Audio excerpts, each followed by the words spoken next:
todos, bienvenidos a una nueva conversación aquí en la Fundación Disenso.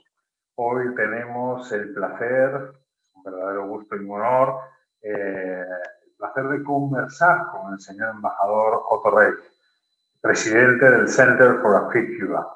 El señor embajador se ha desempeñado como embajador en Venezuela durante las administraciones de Ronald Reagan y George W. Bush. Ha sido subsecretario de Estado para Asuntos del Hemisferio Occidental y enviado especial para las iniciativas del Hemisferio Occidental en el Consejo de Seguridad Nacional durante las administraciones de George W. Bush. Además de su carrera como diplomático y como hemos señalado al inicio de esta presentación, el embajador Otto Reich es el presidente del Center for a Free Cuba, una organización que trabaja activamente por promover una transición pacífica a la democracia de Cuba, ayudando a edificar un sistema respetuoso de los derechos humanos y de las libertades políticas y económicas. Durante los próximos minutos charlaremos sobre Cuba, sus médicos y la capacidad de esta dictadura para influir en determinados espacios regionales en el entorno iberoamericano. Muchas gracias por habernos atendido y por estar aquí acompañándonos en estas conversaciones de disenso, señor embajador. La primera pregunta es una pregunta que yo creo es inevitable, ¿no? ¿Qué ha hecho de la dictadura cubana el totalitarismo más longevo del continente? Es decir, ¿cómo ha logrado sobrevivir y superar las crisis económicas por las que ha pasado? Desafortunadamente, la respuesta a esa pregunta está en una de las palabras de la pregunta, que es la palabra totalitarismo. La razón por la cual el gobierno de los hermanos Castro, porque hay que reconocer que en 61 años han habido dos gobernantes, si le puede decir eso, dos dictadores en Cuba, y que son Fidel y Raúl Castro. La razón por la cual ese gobierno se ha mantenido en el poder es por la fuerza del totalitarismo. Mucha gente no entiende qué significa, piensan que es otro ismo más, el capitalismo, socialismo, totalitarismo, autoritarismo, pero el totalitarismo es el control total de no solo la economía, la política, pero de la sociedad por parte del gobierno o de un gobierno, el de China en este momento, donde existe una economía de mercado al lado de un sistema totalitario que no permite que el chino piense por su cuenta o actúe por su cuenta. Y la historia está llena de casos como estos. Los extremos, por supuesto, los conocemos. El comunismo en la Unión Soviética, el nazismo de Hitler y muchos otros que no han llegado a esos extremos, pero como, por ejemplo, en el caso de Cuba, cuando el gobierno determina lo que puede hacer el individuo, cuándo lo puede hacer, dónde lo puede hacer, y si no lo hace, el individuo es castigado de alguna manera. La diferencia entre un autoritarismo, que es el tipo de dictadura que más se conoce en América Latina, el dictador tradicional, vamos a decir, la diferencia entre ese autoritarismo y el totalitarismo es que en una sociedad totalitaria, el ciudadano, si se le puede decir, el ciudadano común, si no se acata a las reglas y a la ideología del régimen, se convierte en enemigo. En un autoritarismo, el ciudadano común puede tener sus ideas con tal de que no se declare en contra del dictador o del régimen, no es enemigo. Esa es una gran diferencia. O sea, que el gobierno totalitario castiga, arresta, golpea, manda al exilio o ejecuta a cualquier persona que no se convierta en su seguidor fiel. Mientras que en el autoritarismo, del cual yo también me opongo a cualquier tipo de dictadura, pero esa es la diferencia. En el autoritarismo, el ciudadano todavía tiene cierta movilidad ideológica y de la vida diaria, mientras que en el totalitarismo el ciudadano existe para apoyar al régimen y para producir para el régimen. Y si no lo hace, el régimen, como controla todos los medios de represión y sabe lo que está haciendo todo el pueblo, lo arresta o lo castiga de alguna manera. Sí, sí, sí, sí. Y desde su punto de vista, porque claro, la caída de la Unión Soviética, que era un poco la que mantenía ese totalitarismo, ¿no? ¿Qué explica que Cuba haya superado las crisis, ¿no? Ha encontrado como financistas a lo largo de su viaje totalitario, ¿no? Le queríamos preguntar qué posición tiene la dictadura cubana en espacios o en foros internacionales como el famoso Foro de Sao Paulo o el Grupo de Puebla, ¿no? Últimamente en España se están haciendo famosos estos espacios, porque, por ejemplo, el expresidente de la Nación, José Luis Rodríguez Zapatero, participa en el Grupo de Puebla. Una de las ministras, la ministra de Igualdad, Iris Montero, que es la compañera o pareja de Pablo Iglesias, el vicepresidente, también participa. ¿Qué posición tiene la dictadura cubana en estos espacios iberoamericanos? Bueno, en el Grupo de Puebla es relativamente nuevo y no se sabe si va a existir mucho tiempo o no. El grupo, el Foro de San Pablo, que ha existido por mucho tiempo, sí ha tenido más impacto. No estoy diciendo que el Grupo de Puebla no lo tenga en algún momento, pero se creó en el 2019 y no tiene mucho éxito hasta ahora. Solamente, claro, que la prensa, mucha de la cual es de izquierda, le sirve como una caja de resonancia a las cosas que dicen los miembros.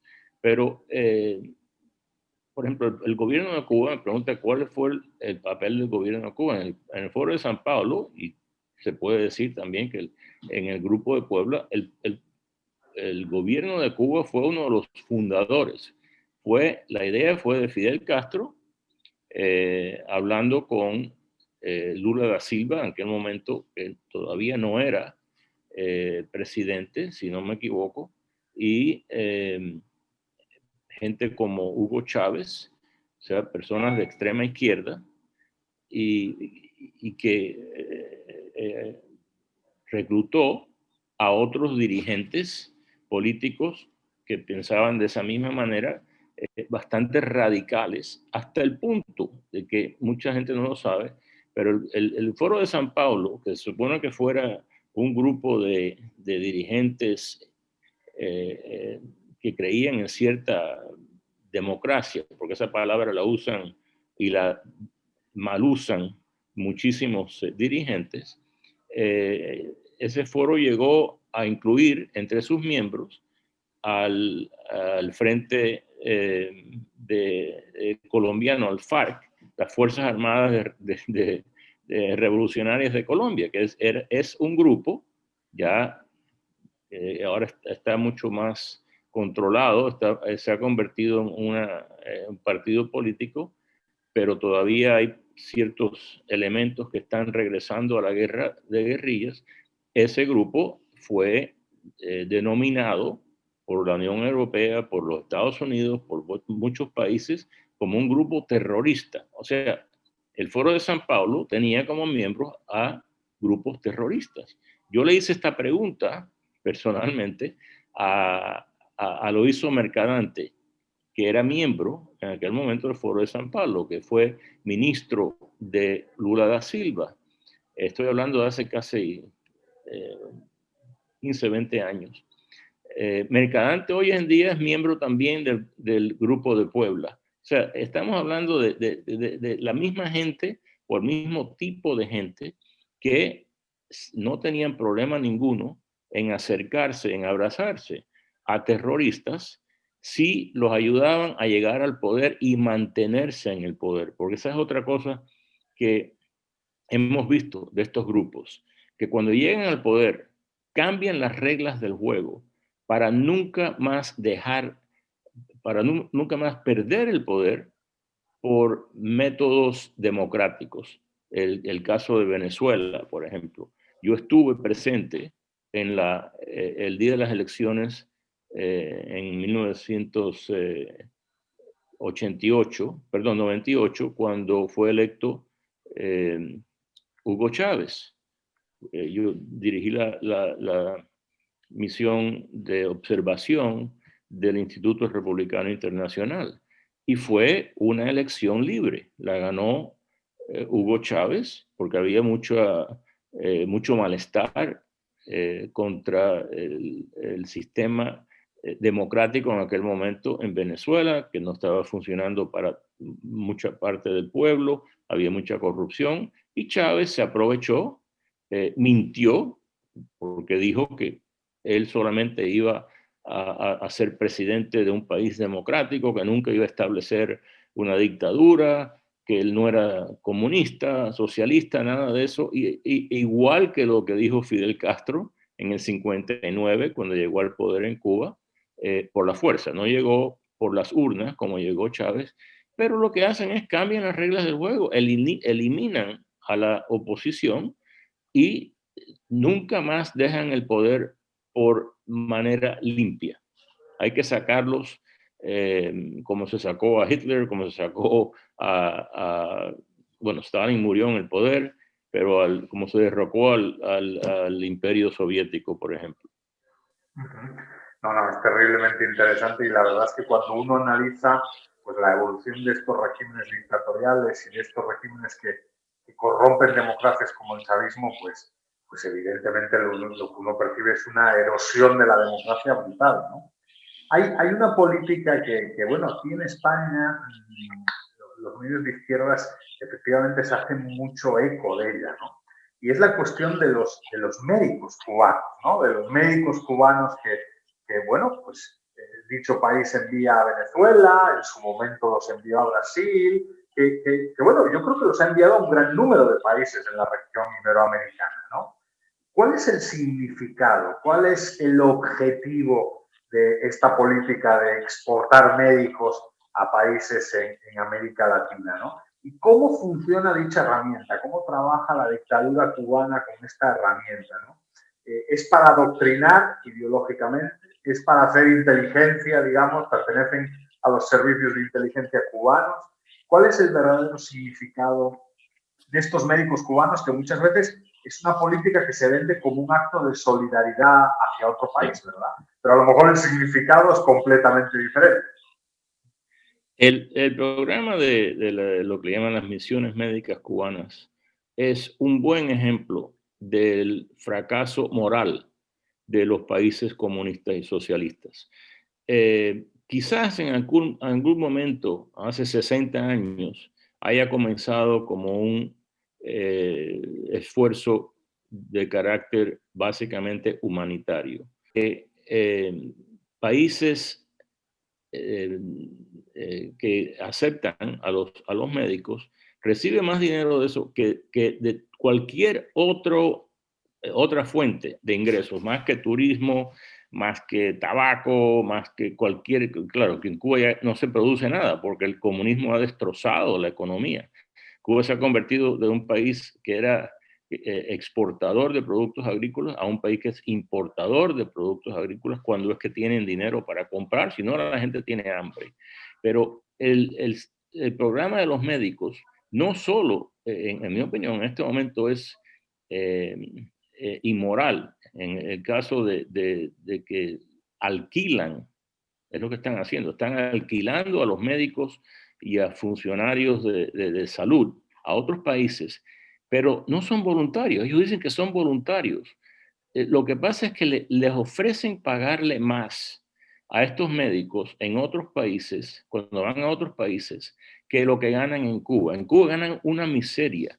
Un médico gana 25, 50 dólares al mes. Si van a Brasil, vamos a hablar, por ejemplo, del programa de Brasil, que fue uno de los más grandes y que demuestra lo que yo estoy diciendo. Cuando se firmó un acuerdo entre Cuba y el gobierno de Brasil, de Dilma Rousseff,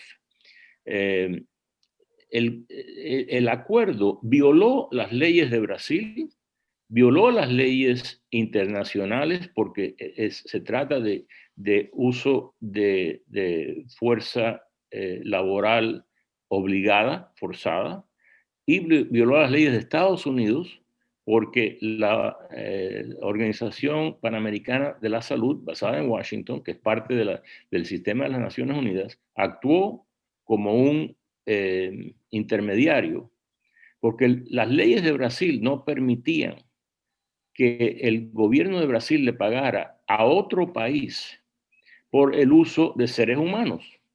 Básicamente es un esclavismo virtual, ¿no? Cuando la persona que está prestando el servicio, el médico, no recibe el dinero va en este caso iba a la Organización Panamericana de la Salud, OPS, y de ahí al gobierno de Cuba. Y el gobierno de Cuba le paga a los médicos una fracción, aproximadamente 10%, 10 centavos de cada dólar que recibía de Brasil. 5 centavos era para la Organización Panamericana de la Salud y los otros 85 centavos, o sea, 85%, era para el gobierno de Cuba. O sea, esos médicos, de los cuales más de 12,000 en todo el mundo han desertado, han dejado el sistema y se han asilado en otros países, lo cual demuestra que no son verdaderamente voluntarios, porque voluntarios no se asilan en otros países cuando tienen la primera oportunidad. Eso demuestra que es un negocio para Cuba. Y un negocio enorme, obviamente. Yo creo que vale la pena recordar que es el primer renglón de ingresos del gobierno de Cuba hoy en día. Y por eso es que lo protegen tanto, con tanta propaganda. Tienen una campaña de propaganda enorme diciendo que esto es un programa humanitario. Déjeme demostrarle por qué no es un programa humanitario. Cuando fue electo Jair Bolsonaro en Brasil, estaba este programa en funciones en Brasil, porque como dije, fue firmado por Dilma Rousseff, que sabía muy bien que estos médicos no tenían control sobre sus propios servicios, sobre las condiciones de vida, las condiciones de trabajo que existen en cualquier país libre. No la tenían porque están vigilados por agentes de la seguridad de Estado de Cuba que viajan con todas estas misiones, un gran número de vigilantes, ¿no? de espías que van con estos médicos para asegurarse de que no se vayan a escapar. Entonces, Bolsonaro dijo, esto no lo vamos a permitir en Brasil. Si los médicos quieren quedarse aquí actuando como personas libres, el gobierno de Brasil le va a pagar a ellos directamente lo que le está pagando a Cuba y a la Organización Panamericana de la Salud. Raúl Castro dijo inmediatamente, no podemos aceptar ese insulto a la soberanía de Cuba. Este es un programa de Cuba, esto es un programa humanitario, Brasil lo está rechazando. No, lo que estaba rechazando Brasil no era el servicio de los médicos. Es más, Bolsonaro le ofreció asilo a muchos médicos y 3,000 de los médicos cubanos se quedaron en Brasil y están trabajando en Brasil y están siendo pagados por el gobierno de Brasil. Pero lo que quería Raúl Castro es que le dieran el dinero que estaba estaban ganando los médicos en su trabajo, pero que iba a los bolsillos de Raúl Castro y del sistema comunista militarista de Cuba, porque la gente tiene que saber que el sistema de Cuba es una dictadura militar dirigida por un general en servicio activo, general del ejército Raúl Castro, y que el 70% de todo el Producto Bruto de Cuba, lo más importante, los sectores más importantes, son manejados por una organización que se llama GAESA, se llama Grupo de Administración de Empresas S.A., que la maneja otro general, Luis Alberto Rodríguez López Callejas, que fue el yerno de Raúl Castro, estuvo casado con la hija de Raúl Castro, y es el que maneja la plata. O sea, Cuba desafortunadamente se ha convertido en un estado de crimen organizado. Es como una mafia, pero una mafia que tiene la ventaja de estar en control del ejército, de la policía secreta, que es enorme en el caso de Cuba. Es un sistema totalitario, como estábamos hablando en el comienzo. Y los médicos, por salir de Cuba, por ganar un poquito más, porque ese 10% que recibían es más de lo que ganaban en Cuba, porque Cuba alquila a estas personas al exterior por sueldos muy altos, $4,000, $5,000, $6,000 al mes, mientras que en Cuba ganan, como le dije, 50, 100, $200. Si pueden, ni siquiera $200 es muy alto para un médico en Cuba, dentro de Cuba. En el exterior, el gobierno está ganando 4,000, 5,000, 6,000, le están dando 10% al médico, el médico puede ganar más. Ahora, hay un truco ahí también, otro método de control sobre el individuo que usa el sistema comunista en Cuba, que la mitad del sueldo, de ese sueldo pequeño de 10%, la mitad se queda en Cuba, la mitad se le da al médico que está en Brasil o en donde quiera que esté, en Italia, en países árabes o africanos o latinoamericanos, pero la otra mitad se queda en Cuba en una cuenta del gobierno que la maneja el gobierno y que se la da al médico si regresa a Cuba. Es otra manera de evitar que los médicos se escapen y se queden en el exterior. Pero el dinero, francamente, no les interesa tanto a los médicos como la libertad. Y por esa razón, tantos de ellos se han quedado en el exterior y no han regresado a Cuba sin poder ver a sus familias. En realidad es una historia dramática, ¿no? Es un gobierno sin escrúpulos, explotando a su propia gente, no dejándoles ningún tipo de alternativa ni de salida, y en cierto sentido inmiscuyéndose en la vida de otros países también, porque aquellos que siguen siendo leales al régimen y que trabajan para la policía secreta y para todo eso, responden también a la dictadura en el exterior, ¿no? Es un sistema muy perverso, en realidad, ¿verdad? Sí. No, y francamente, para los que estén viendo esto y quizás están pensando, bueno, eso quizás es una exageración. En este momento hay una demanda federal en las Cortes Federales de Estados Unidos presentada por 4 de esos médicos que se escaparon, pero es una demanda a nombre de miles de otros, lo que llaman en Estados Unidos no sé cómo se llama en español, pero, o sea, uno puede hacer una demanda a nombre de un grupo que ha sido igualmente afectado. Y esa demanda tiene todas estas cosas que yo acabo de decir, o sea, demuestra y con mucho más detalle este tipo de esclavitud al cual son expuestos los médicos cubanos. Y no dudo que algunos de ellos vayan perfectamente voluntarios y crean en el sistema, etcétera. Pero eso no quita que el gobierno de Cuba está recibiendo, vamos a decir, $5,000 al mes por sus servicios, el médico recibe $500 al mes por esos servicios, de los cuales 250 no tienen acceso hasta que regrese a Cuba. Y como viven en miseria en Cuba, están dispuestos a ir al exterior y muchos de ellos han muerto en el exterior. Claro, es algo que nunca informa, nunca reporta el gobierno de Cuba, pero lo sabemos por esos médicos que se han quedado, que mucha gente se ha muerto porque no tienen suficiente protección contra enfermedades, epidemias, etcétera. Otra cosa que también nos han dicho los médicos y que está en el informe, en la demanda, es que los médicos cubanos son obligados a indoctrinar muy sutilmente a los pacientes, a decirle, por ejemplo, como en Brasil, yo quiero que usted sepa que este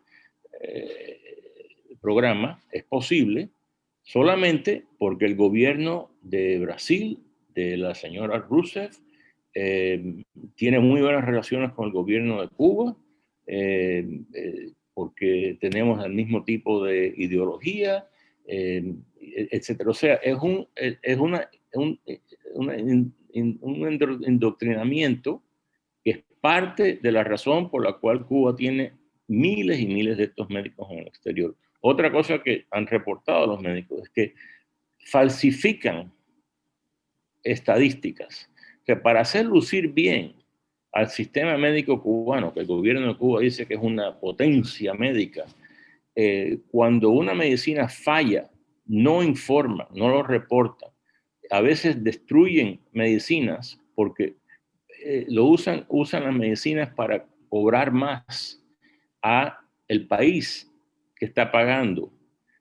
Hay todo tipo de fraude, francamente, asociado con estas misiones médicas cubanas. Es una historia en realidad impresionante, ¿no? Y que bueno, y que los médicos sean instrumentos de promoción ideológica es también sí. Dramático, ¿verdad? Sí. No, y que le dicen por quién votar. Por ejemplo, en Venezuela, muchos médicos cubanos le decían a la gente, mire, tiene que votar por Hugo Chávez en la próxima elección, tiene que votar por Nicolás Maduro, por el Partido Socialista Unitario de Venezuela, el PSV, el partido de gobierno, y la gente, imagínense, son gente pobre que no tiene acceso a otros médicos, lo cual francamente es una falla de los sistemas democráticos. No quiero decir aquí que los sistemas democráticos han funcionado como debían haber funcionado. Han funcionado mejor, por supuesto, que los sistemas de izquierda, pero debían de funcionar mejor en América Latina. No lo han hecho, en mi opinión, porque ha habido demasiada corrupción por parte de demasiados gobernantes. Sí. A modo de conclusión, señor embajador, porque increíblemente esto es lo que tiene, ¿no? Estas tertulias de 30 minutos que luego se promueven en diarios y tal, son muy rápidas y son apasionantes y encima disfrutando. Yo estoy personalmente disfrutando mucho de este diálogo con usted, ¿no? Pero a modo de conclusión, ¿sigue teniendo futuro este programa? ¿Sigue teniendo este futuro esta herramienta de política exterior cubana? Y en su opinión, ¿qué futuro le espera a Cuba, ¿no? ¿Podremos ver una Cuba libre, democrática, plural? ¿O el régimen está demasiado incrustado en el sistema y, como decía usted, se ha convertido en una mafia criminal sin escrúpulos que tiene todo atado por el momento? Bueno, primero, si tiene futuro el programa de médicos, el gobierno de Cuba va a hacer todo lo posible, está haciendo todo lo posible para mantenerlo. ¿Por qué? Porque reciben entre 8.000 y 11.000 millones de dólares al año de ese programa. O sea, es, como le dije, la principal fuente de ingresos del gobierno de Cuba, o sea, de Raúl Castro y de sus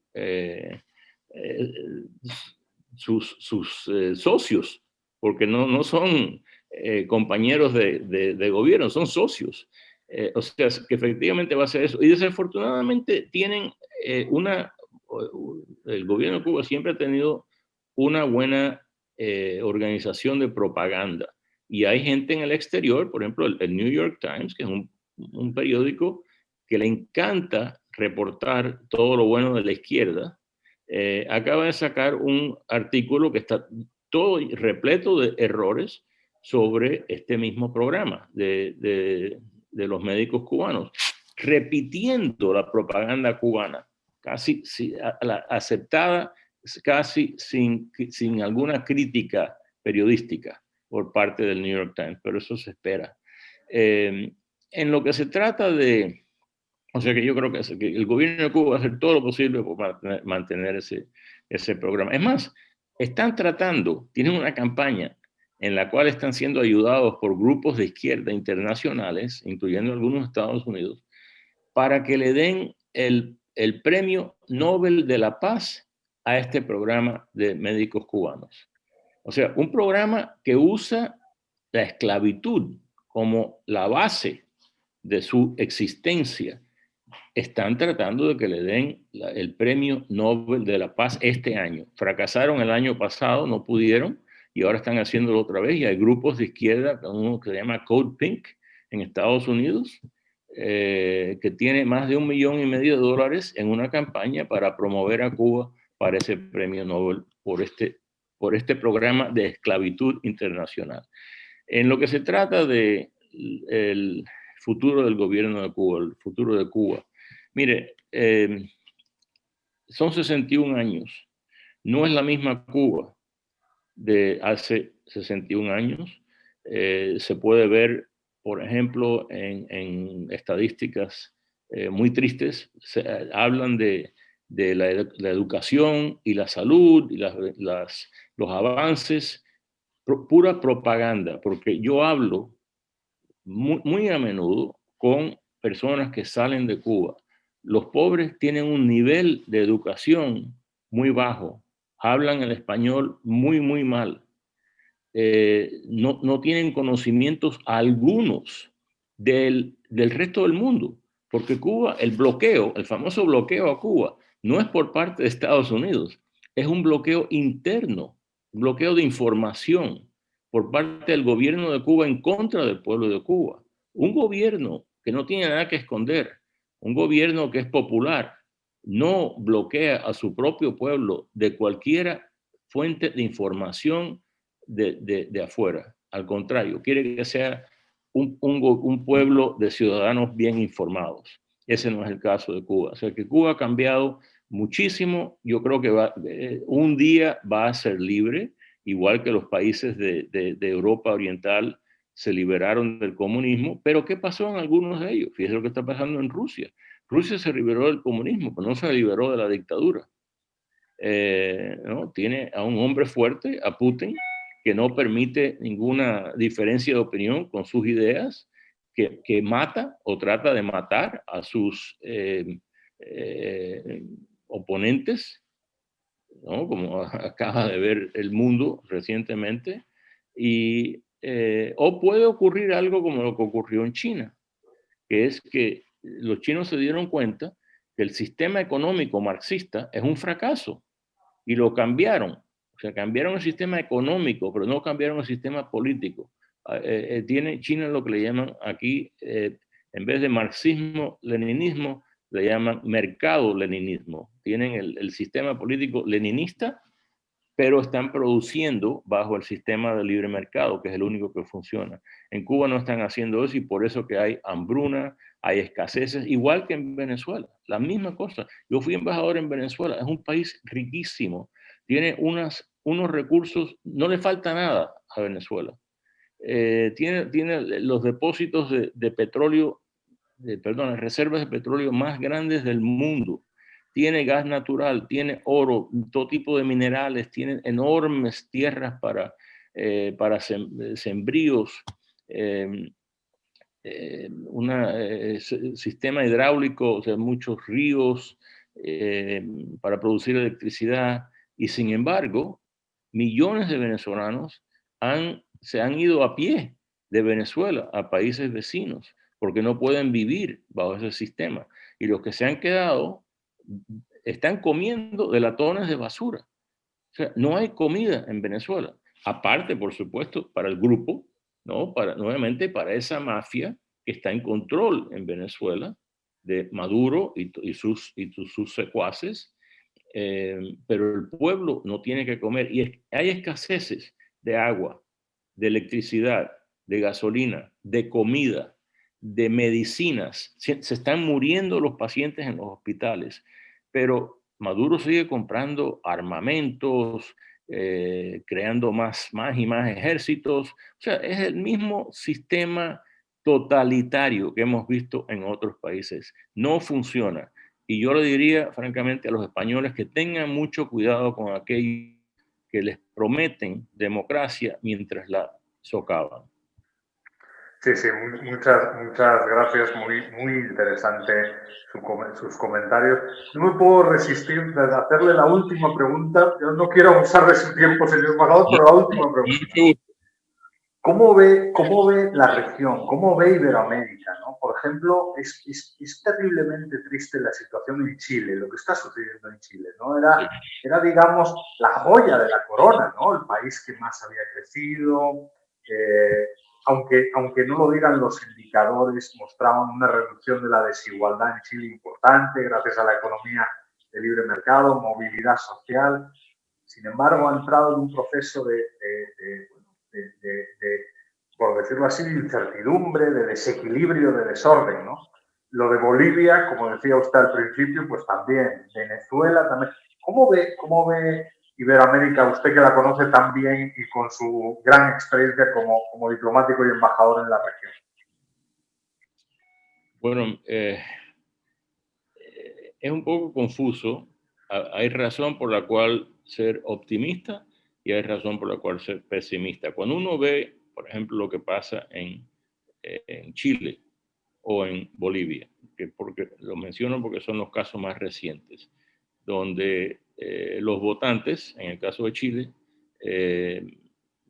rechazan una constitución que quizás, por supuesto, tiene como cualquier documento escrito por el hombre, no es perfecto, pero ha sido la base de un crecimiento económico y un crecimiento social casi sin precedente en América Latina.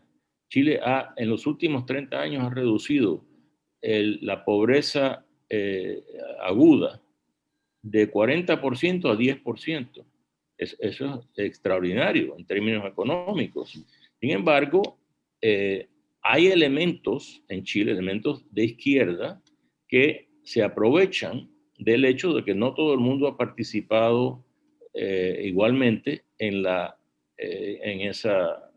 ese crecimiento y han convencido al pueblo a votar la Constitución y comenzar de nuevo, que fue algo parecido a lo que hizo Hugo Chávez en Venezuela.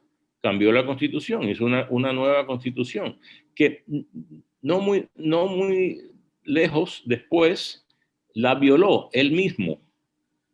O sea, la Constitución que mandó a hacer Hugo Chávez después que ganó las elecciones y que tenía un alto nivel de aceptación pública, él ni siquiera la obedeció. Y eso es lo que yo me temo que puede pasar en Chile. En Bolivia, después de 15 años de gobierno de Evo Morales, cuando había todo tipo de corrupción, narcotráfico, Evo Morales nunca dejó de ser, al mismo tiempo que era presidente, nunca dejó de ser el presidente de los cocaleros de Bolivia. Y Bolivia se convirtió, siguió siendo un centro de tráfico de narcóticos bajo Evo Morales. Y hay todo tipo de evidencias de cómo cooperaba con algunos grupos mexicanos, colombianos y otros que transportaban estos narcóticos a Europa y a Estados Unidos. Ese es el tipo de gobierno que ahora acaban de reelegir, vamos a decir, porque Morales tuvo que irse por tratar de hacer unas elecciones fraudulentas hace más de un año. Hubo un gobierno interim y ahora elecciones donde se eligió al exministro de Finanzas de Morales. Ojalá que no trate de repetir los errores de Morales, pero si lo hacen, bueno, fueron electos democráticamente, y esa es la falla de la democracia, ¿no? Como dijo Churchill, yo creo en lo que dijo Churchill, la democracia es el peor sistema de gobierno, con la excepción de todos los demás. O sea, todo es relativo en este mundo. La democracia tiene muchos problemas, pero mucho mejor que el socialismo, el totalitarismo, el comunismo, el fascismo, todo lo que se ha tratado en otros países. Así que, sí, a pesar de todos los problemas de América Latina, si uno ve las estadísticas macro, ha habido mucho progreso. América Latina está mucho mejor de lo que estaba hace 50 años. Sin embargo, si compara América Latina con otras partes del mundo, por ejemplo, Asia, países de Asia que estaban mucho por detrás de América Latina hace 50 años, Corea del Sur, Tailandia, Filipinas, Malasia, Latinoamérica se ha quedado atrás en comparación. ¿Por qué? En mi opinión, porque no han aplicado verdaderamente el sistema democrático. Hay demasiado amiguismo, corrupción, estadismo. O sea, los gobiernos son demasiado fuertes, mucho centralismo de los gobiernos. Y por el otro lado, las políticas económicas que han seguido no han sido políticas inteligentes o capitalistas. La gente critica, el capitalismo no funciona. Es que el capitalismo, como ha funcionado en América Latina, no es capitalismo de verdad. Nuevamente, ha sido capitalismo de amiguismo, de monopolios, de estadismo, ¿no? Gobiernos no deben de ser dueños de compañías de producción, como por ejemplo de petróleo, el caso de México o el caso de Venezuela. PDVSA, la compañía de petróleo de Venezuela, funcionó muy bien mientras el gobierno de Venezuela era democrático. Ahora que el gobierno de Venezuela es autocrático, PDVSA, la compañía de petróleo que representaba el ingreso más importante de Venezuela, ha fracasado. Venezuela está importando combustibles. ¿Cómo es posible? Bueno, igual que Cuba está importando azúcar, porque no la tiene, o arroz, que antes lo exportaba. Así que la historia demuestra que los países democráticos funcionan, los países de mercado libre funcionan, los países que tienen otros sistemas por lo general no funcionan y los pueblos se van. Pues con este mensaje, señor embajador, creo que vamos a poner fin a esta conversación organizada por la Fundación Disenso. Por nuestra parte, pues suscribir las palabras con las que empezamos, ¿no? Ha sido un honor tenerla aquí con nosotros. Ha sido un placer para mí en lo personal disfrutar de esta conversación. He aprendido muchísimo y ojalá podamos seguir cooperando en futuras aventuras intelectuales. Señor embajador, un verdadero gusto. Muchas gracias.